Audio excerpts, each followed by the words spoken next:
Hello and welcome to episode 1 of Shadowverse Down Under, brought to you by S5 Beamer. And today's topic is going to be around when influencers and pros get it wrong.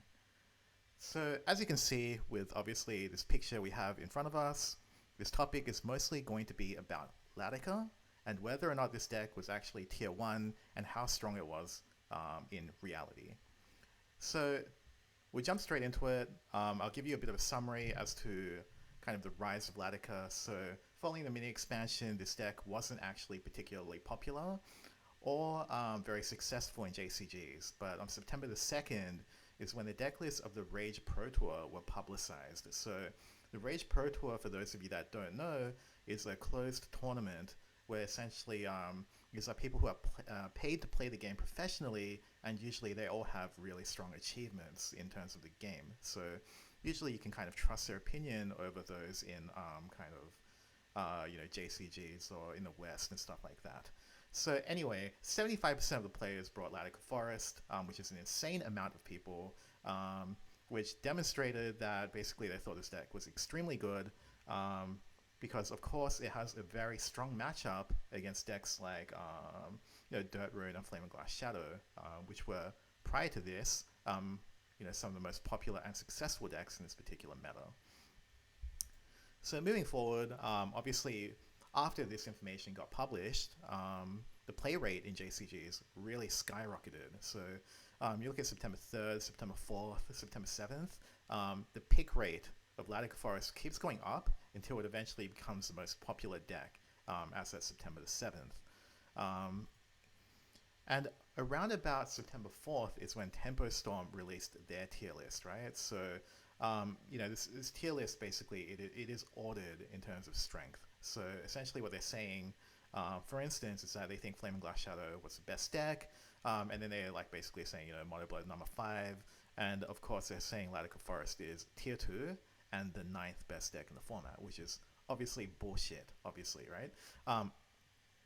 Now, I will note that obviously this was taken on September the 4th, right? So, I mean, potentially the only kind of points of data they saw was the September 3rd, where Latica Forest was the 3rd most popular deck, and probably the Pro Tour. Now, I think, honestly, the Pro Tour alone should probably give you an indication that it is not the 9th best deck, but hey, it is what it is. So following this, on September 9th, this is after the 3rd, or maybe the 4th JCG, after it got popularized, Ziff basically goes, well, I usually agree with how the Shadowverse meta develops within the JP community, but this time, I think you guys are going backwards. Latica Forest has a ton of flaws, and it is baffling how it has suddenly become the most powerful deck in the JP tournaments right now. So this is pretty interesting because Ziff doesn't usually speak out like this. So he obviously got a lot of traction with this. It is what it is. So we'll jump forward a little bit. So September 13th is when Ziff released his own tier list. Now, I personally don't agree with his definition of tier 1, but there's no real issues with the placements of the decks in this particular tier list. Like for one thing, Sword being considered the best deck of the meta, that's a perfectly reasonable opinion. You can justify it easily, regardless of if you personally think that it's the best deck.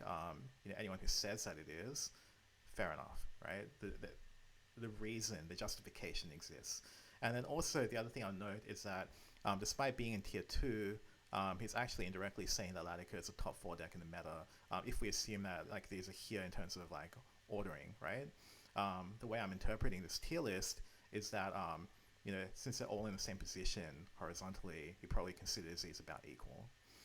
In which case, there are no issues with this tier list from my perspective, at least at the time of which he posted this.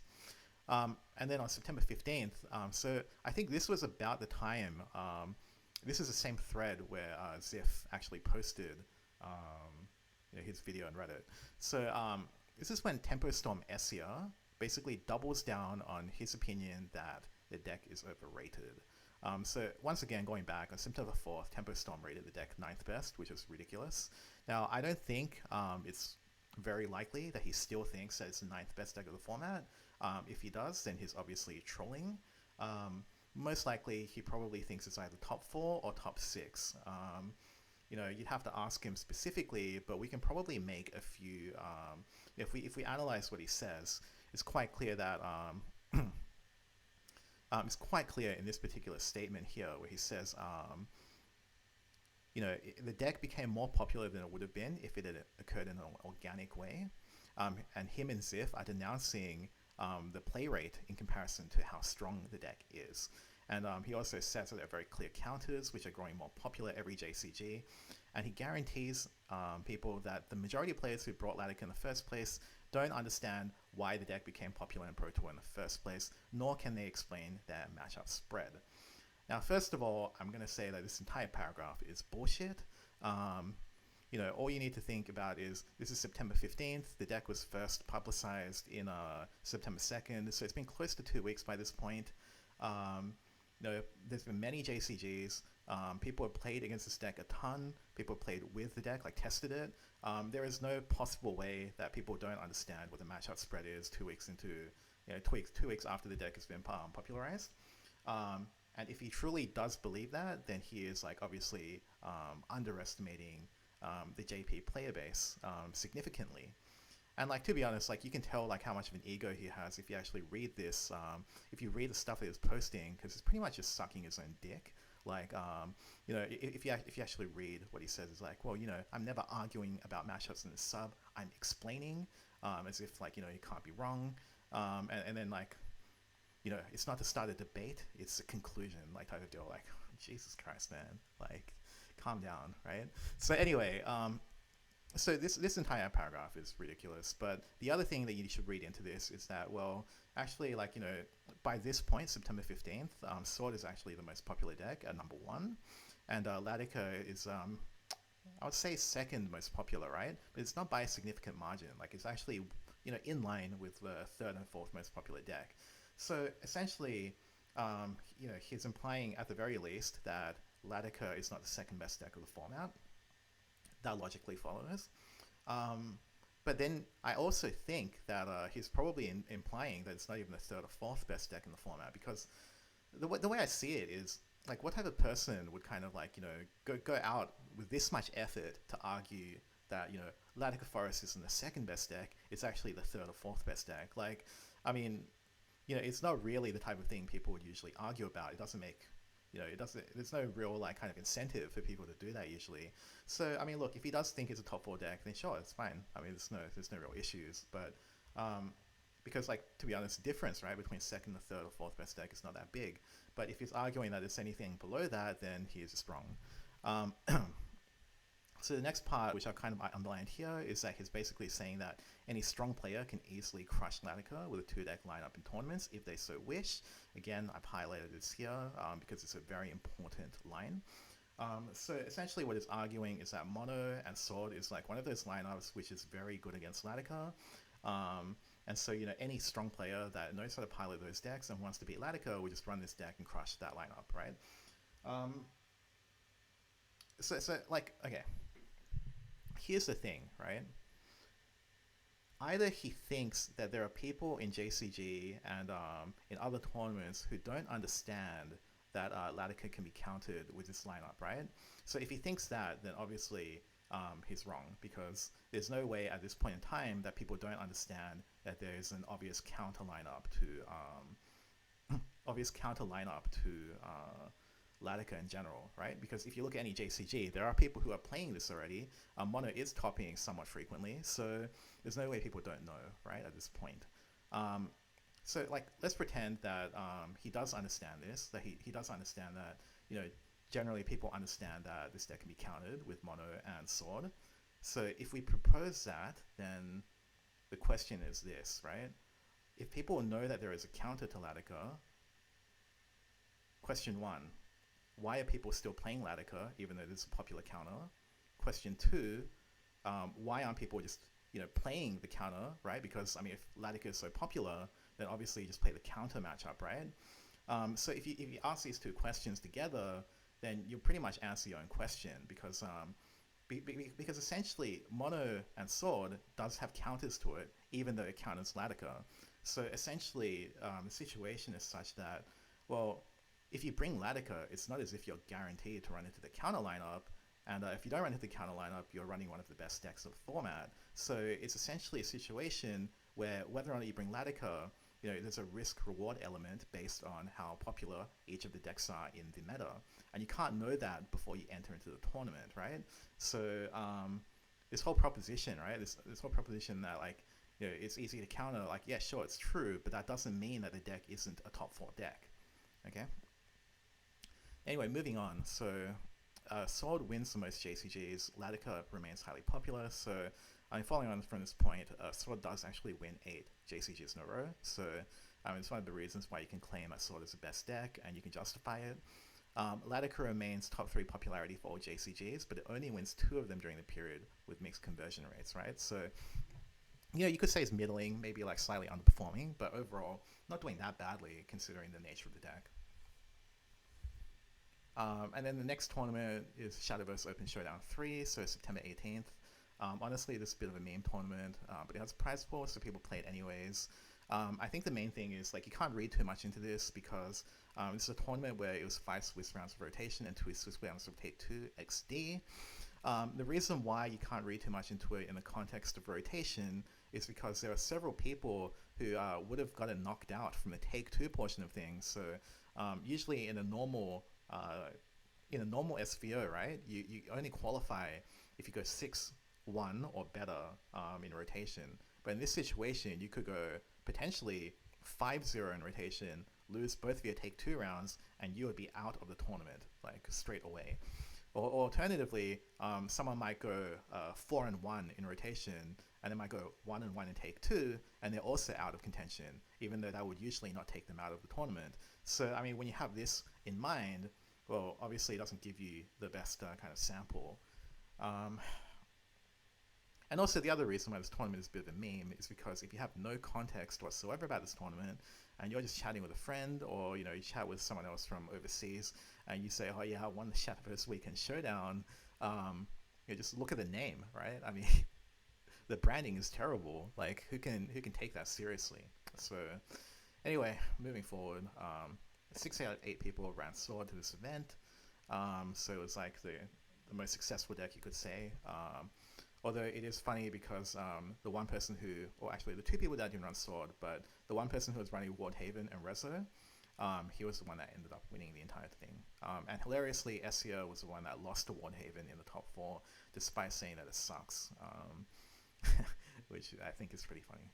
Okay, anyways.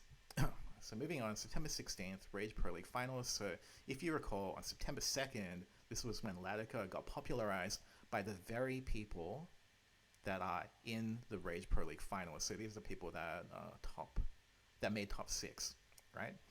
And so, first of all, you would know that these guys know the reason why they brought Latica, right? They know what the counters are, and yet they still brought Latica almost universally to this tournament. And I think it's really interesting to note that even people who are running Mono Blood, right, they're still not necessarily pairing with Evo Rally Sword, despite supposedly being a counter to Latica Forest. So just keep that in mind. Now, I think one other thing to mention is that this is a 3-deck 0-ban format. So I think, you could technically explain the differences by saying that there might not be 3 counters to Latica, therefore it's kind of safe to bring it, because even if they bring 2 counters to it, your Latica Forest can escape by beating the 3rd deck. And if they don't bring any counters, then this deck is just favored against a lot of other popular decks, so it's a pretty safe pick in general.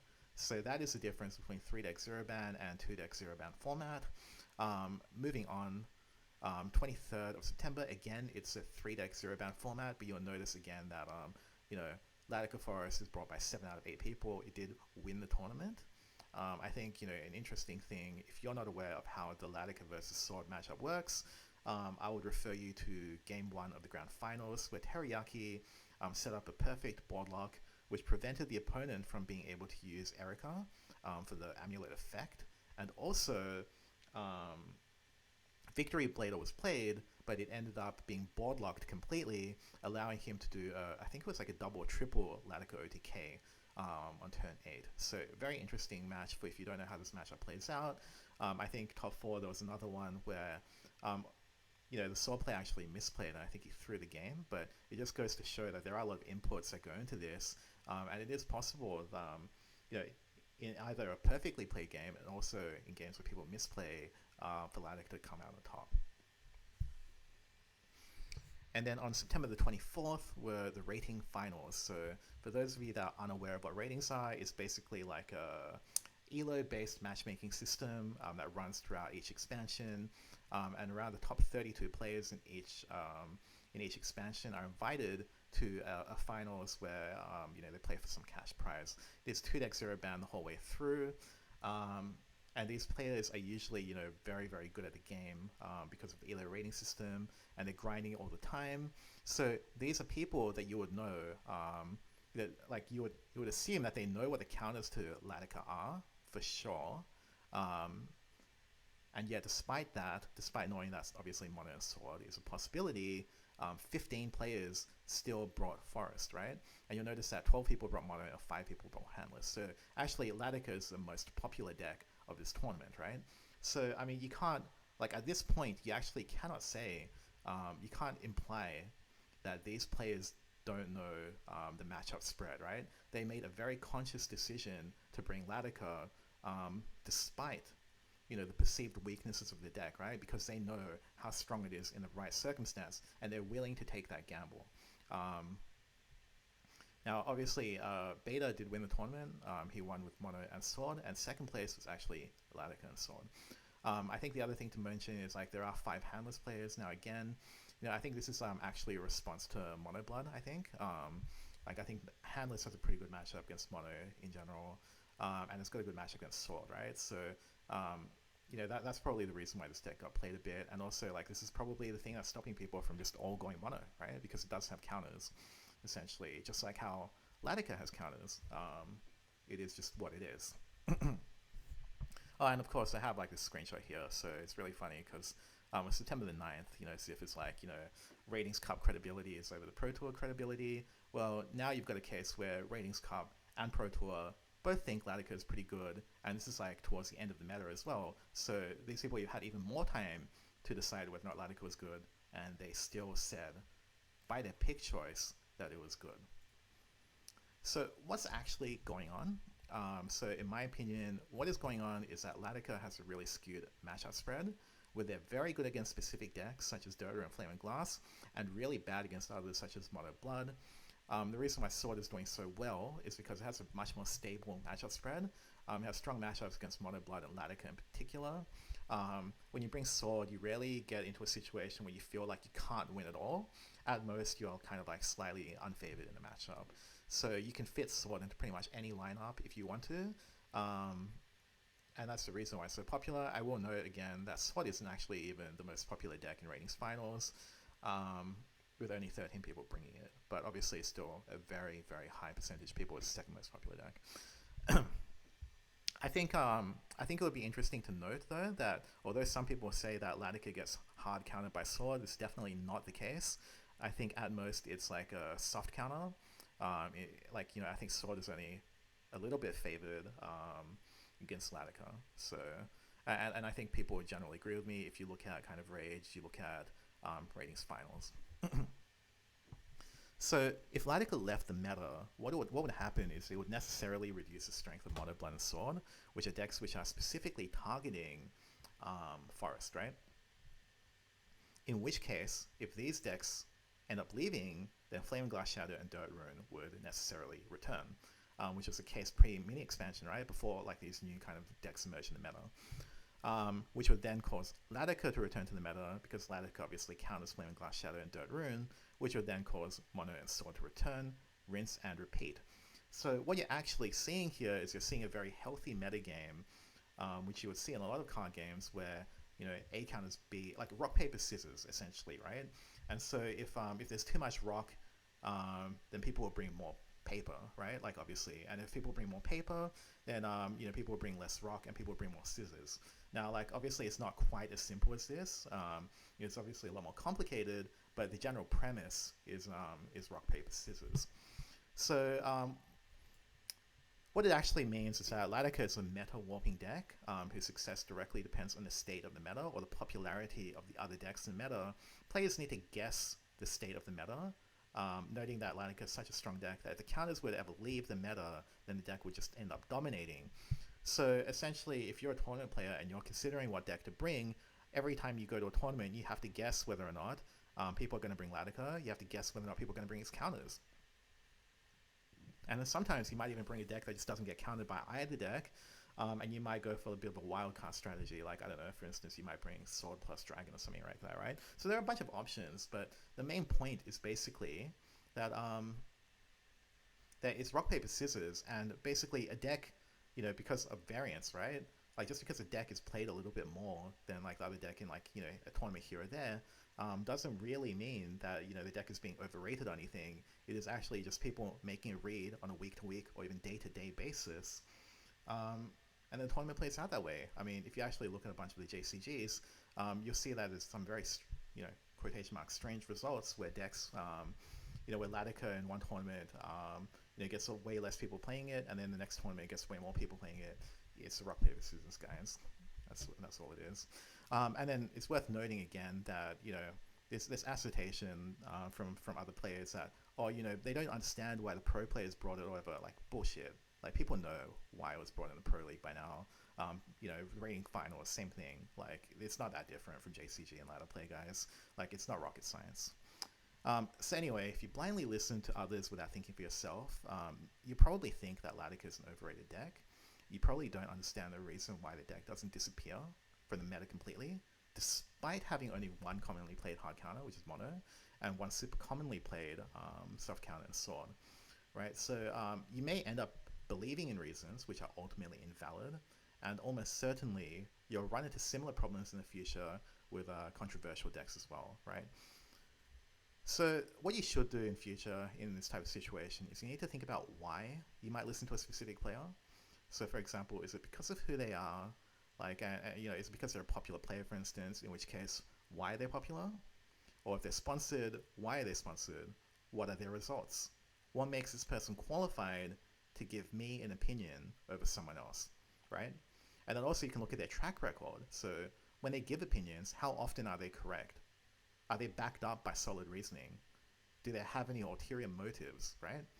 If you ask yourself these questions, you're more likely to trust people when they should be trusted, and you'll doubt them when they should be doubted. And what you can do for yourself is you can actually look through the data samples for yourself, graciously provided by ZIF, and you can come to your own conclusion. And if you don't feel like you're able to do that, for example, if you're not qualified to, then you can actually listen to multiple different sources to gain a variety of different perspectives. And then you can think, oh, okay, well, if I put all of these together and synthesize those perspectives together, like, what is my final conclusion, right? And the other thing is questioning biases, not only from yourself but also from others. So, for example, maybe I scrim against someone who's worse than me, right? And I might get a sample set, right? Like, I might think that a deck is better against a certain deck than it should be in reality, right? And these types of biases, they're very difficult to get rid of, which is why you actually need to look at a large sample size, and you need to really consider all of the different factors.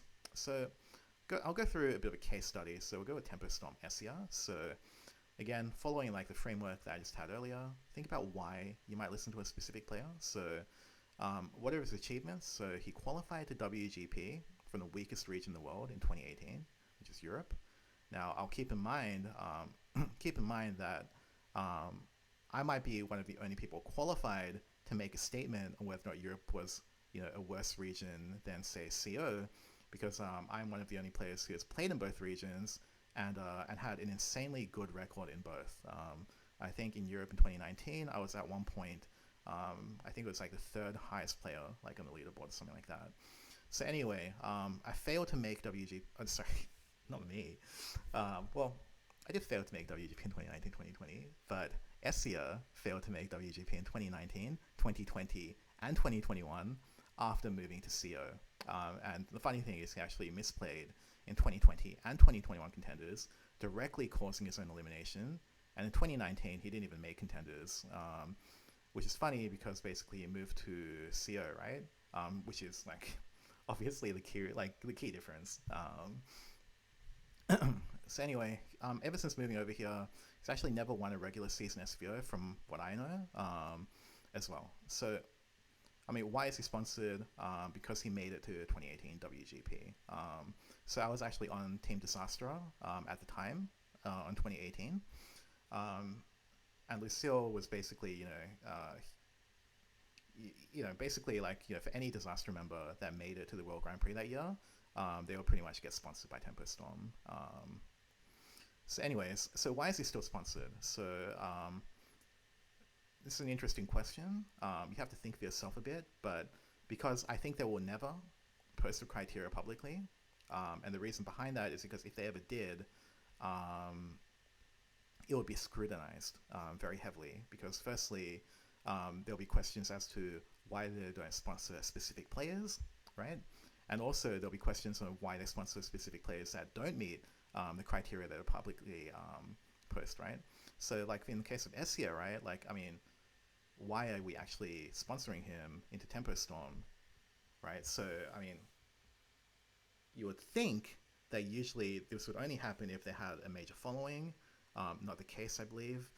You might do that if they were, if they had really good competitive results in the region that they represent. Again, not the case for CO ever since moving here from 2019, 2020, and 2021, right? It's irrelevant if he wins the JCG or, even if he makes top 16 or top 32 or whatever in a ratings cup finals or whatever. Those are irrelevant because it's got nothing to do with the region he's sponsored for. Like, you can't even argue that it's like it makes any difference for West or CO, right? And then you come to like other questions like, okay, well, if it's not those, if it's not his competitive ability, then is it because he is an active member of the community? So is it because he posts on Reddit and, he acts like he's better than everyone else? Or is it because, he's on Discord all the time and like, he's active community member there? Or is it potentially because he writes articles on Tempo Storm? Like, the way I see it is if you think about these reasons, you wouldn't really be able to justify why he's still sponsored. And, it is what it is. Like, it's up to Lucille who he sponsors and who he doesn't sponsor. But the point is actually for the reader or the viewer, right, in this video to think about it like, okay, well, SE is obviously sponsored, right? But I shouldn't just trust him just because it's sponsored, because now I know these facts about him, right? And it's not because of a competitive success or necessarily even his skill that he is on the team. Okay, and then the final question is, how often does he or Tempo Storm get things wrong? Answer to that is frequently. So I have an interesting or funny kind of screenshot here. So basically, after posting his tier list on in July, after the rage began, I believe, he said, to all the idiots whining that we didn't put Reza above everything else and cherry picking stats, and he posted the top 8, basically the people qualify for the Autumn Rage finals, right? And then obviously only one Resonance Portal player made it, and then Dirt Rune and FG Shadow were the 2 most popular decks that made it. And he goes, how is this even comparable to Shadow and Dirt? What, right? So, first of all, the only person cherry picking stats is actually Essia here, because he's decided that the playoff stats of that same tournament don't matter. Now, in reality, everyone who makes the playoffs in Rage is actually quite a massive achievement, even if you don't make the top 8. And if you look at the breakdown, obviously a lot of Resonance Portal players actually did manage to make it to the playoffs. Remember, you have to actually, have to, I think you have to go 5-1 on day 1, and then 5-1 on day 2 in order to make this. So, like, these are all people who have got, like, 10-2 results, like, at worst, right? And 17 people made it. So, like, actually, it seems ridiculous to say that Reso Portal is the seventh best deck according to their tier list that month. So they put Handless as 3rd, put Spellburst as 4th, Mono as 5th, and Wardhaven as 6th, right?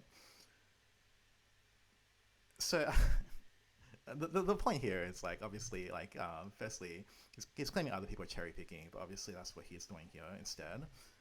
Secondly, he's straw manning the argument because I'm pretty sure most people were saying that it's not that Resonance Portal is necessarily better than Shadow and Dirt. I mean, obviously individually you might think, oh, maybe this is 2nd, maybe this is 3rd, right? Personally, I thought Resonance Portal was the second best deck, but I mean, that wasn't the argument. Like, the argument was actually that it being seventh best, right, is a joke. Should be in the top four. Um, should be in the top four at the very least. And so the funny thing about this is, even though he said, idiots whining that we didn't put Rezo, despite no real changes to Resonance Portal, on August 4th, which was about 2 and a bit weeks after the original tier list, they revised their opinion and placed Resonance as the third best deck in the tier list. So I think it really does just speak for itself here. Cool. So next one was with Ziff. So I want to preface this by saying that I quite like Ziff. So this is not intended as flame in any way. The purpose of this one here is just to show that you can't really blindly trust anyone. You need to think about why you listen to them and if it makes sense to do so in specific circumstances, right? So, I mean, Ziff's a great content creator. He makes a massive amount of data available to the general public, makes great summary meta snapshots that are suitable for the everyday player. But the thing is, his analysis is generally surface level, in my opinion. So I think complex discussions around decks like Latica, which require detailed analysis, is not his forte. So I'll give an example. I'll give two examples, right? The first one is in the very video he published where he said that, where he was like breaking down the meta, like there was this one line which I thought was really interesting. He goes like, oh, for some reason, like Dirt Rune's popularity is like not as high as it used to be. And he didn't give that reason, like in our slide. Like he just didn't know the reason, right? And then on top of that, when you actually go to the Dirt Rune like page within that meta snapshot, he's like, oh, you didn't get any new cards, so maybe people just don't want to play it anymore. And it's like, no, these are tournaments, dude. People are playing the decks which they think are going to win the tournament. So like this is an example where there is like a very obvious reason why Dirt Rune is seeing less play. Like there's multiple reasons which you could easily justify, right? So for example, you might say that, oh, well, Flame and Glass Shadow gets targeted by both Mono Blood and Latica Forest, therefore, sorry, Evo Shadow. Yeah, Evo Shadow gets targeted by both of those decks, which are like,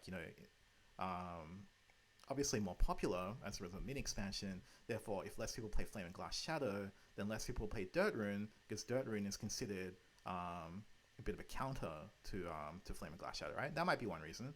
Another reason might be, well, maybe Latica Forest is pretty favored against Dirt Rune, right? In fact, that's what I think anyways. So because of that, people don't want to play Dirt Rune anymore because Latica Forest is like a very popular deck and it beats Dirt Rune, right? So anyway, like he didn't list those factors from what I recall, and it's something that you really do need to do if you're going to make these, if you're going to like try and convince people that like you are knowledgeable enough in order to have these complex discussions, right? Because if you don't know why Latica is being played beyond surface level analysis, then you probably shouldn't. You shouldn't go on publicly in Twitter, essentially, and then say, I think the Japanese players have got it wrong. And when he says the JP players, he means the JCG players, he means the ratings players, he means pro players. Actually, he means everyone, right? Because evidently, if you look at every top tournament, except for SPO Weekend Showdown, I mean, if you could even call it that, right?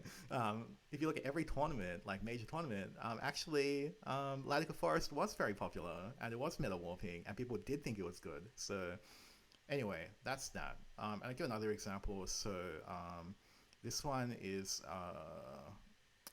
August the 12th. So this JCG here, and Handless Blood became more popular. It was the third most popular archetype. And then he said, in response to that, it seems like Hillhaven made more appearances in top 16. Now, I understand why he said this, because he just looked at the data and he's like, oh, okay, Handless got played more. Oh, and Hillhaven suddenly has 2 in the top 16. Everyone knows that Hillhaven is favored against Handless Blood. Therefore, I'm just going to say it seems like this is the case, right? But if you actually look at the matchups, each Hillhaven player, like so the 2 Hillhaven players that made it to top 16, right? None of them actually played against any Handless Blood players. So point one is they didn't even get the opportunity to play that favorable matchup, right? Which would otherwise boost their performance, right? Then number 2, in the previous JCG, there were exactly 10 Hillhaven players, right? So there was a 0% increase in Hillhaven players, right? Between the 2 JCGs, and the 2 Hillhaven players that made it to the top 16 also didn't run into any blood players. So the increase in Handless Blood's popularity obviously had no direct impact on Hillhaven's performance, right? Like, just logically follows. So, like, this is just an example where I'm not saying don't listen to Ziff.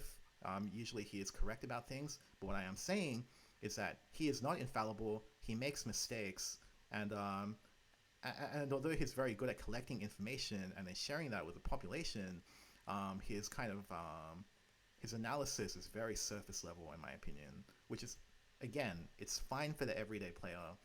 It's very valuable for them, but again, like, this is an example where you don't just trust someone because they're an influencer. You trust them because of what you know about them, and you know, it makes sense to listen to them given the context. Okay, so that is that for Ziff. I will go back a second as well.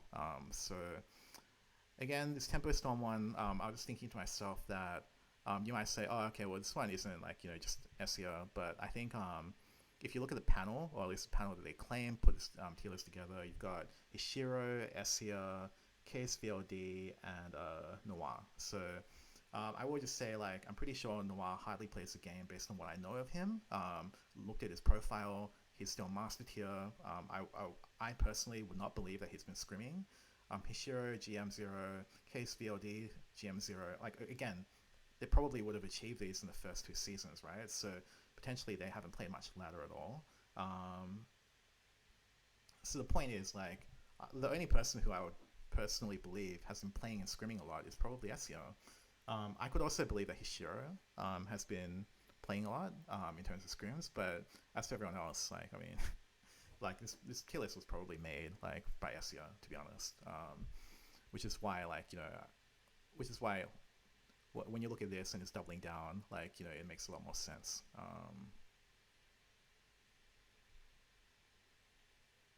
Indeed. Cool. So closing things out, just a few things to a few closing thoughts. So the first one is in relation to the Shadowverse Weekend Showdown champion. So this was Lucitic. Really interesting because he was one of the only players that didn't bring Sword. He actually brought Wardhaven, which I think has a pretty good matchup against Sword. And on top of which, you know, its usual counter is usually is Flame and Glass Shadow. But in the first place, I feel like Flame and Glass Shadow was not a very popular deck in the Shadowverse Open, and on top of the fact that it's not even popular in JCG right now, you could make a pretty reasonable guess, right? I don't know if it was intentional by him, but anyway, you could make a reasonable guess that, you know, your hardest counter in Flame and Glass Shadow is going to be in the meta, and your main kind of like prey is going to be in the meta, and on top of which some people aren't really that comfortable with playing against it. Like, you usually wouldn't scrim against Wardhaven when there's like a lot of other decks in the format, right? So I think, like, you know, the 2 decks that he actually brought, very intelligent, if it was intentional, and it's an example of when, if you think outside the box and you think for yourself, you know, you can actually get an advantage beyond what the crowd thinks. Number 2, so there was a player last year in the CO SVO, so he was THGB Harem, also known as Tolerance. So he was a player that he was very successful because he played non-meta decks. So he would play decks which other people wouldn't necessarily know were good, or weren't obviously good, right? But they were good in a 3-deck 1-ban format, for instance, or they were sleeper or something like that. So he was willing to play things that were unorthodox, and he got a large amount of advantages off the back of that. And so, like, these are just 2 examples of people who thought for themselves, and they ended up getting pretty good results. So I just close it there. Again, I just want to say, like, obviously this isn't meant as flame for Ziff in particular. Obviously you'll notice that I used a lot of his content in this video. So, like, look, honestly, I think don't get the wrong read on that one. What else? And again, like, the other thing about this topic is that, to be honest, I mean, it's one of those things where it's probably better that I don't provide this type of framework to people to think about topics on their own. Because, I mean, this year is a bit of a write-off, right? Because it's like, there's no WGP on the line, so a lot of people aren't taking it seriously. But with WGP back next year, I would be better off allowing people to blindly listen to players like SEO, and sabotage their own results, right? That would be to my benefit. But look, I thought, I'd give back to the community a little bit, even though it doesn't really necessarily benefit me in the long term. But I think the only other thing is that I'm actually probably the only person who is qualified to give this type of advice in the first place, and I'm the only person who doesn't give a shit what Tempo Storm thinks about me, so I can actually say what I want, right? As opposed to a lot of other people in the community that will never say it publicly. So, um, so that's one of the advantages that I have with creating content like this. So, in terms of future kind of videos for this, I am hoping it'll be pretty ad hoc, but it'll be usually when I think about interesting topics. And then I'll make a video about it.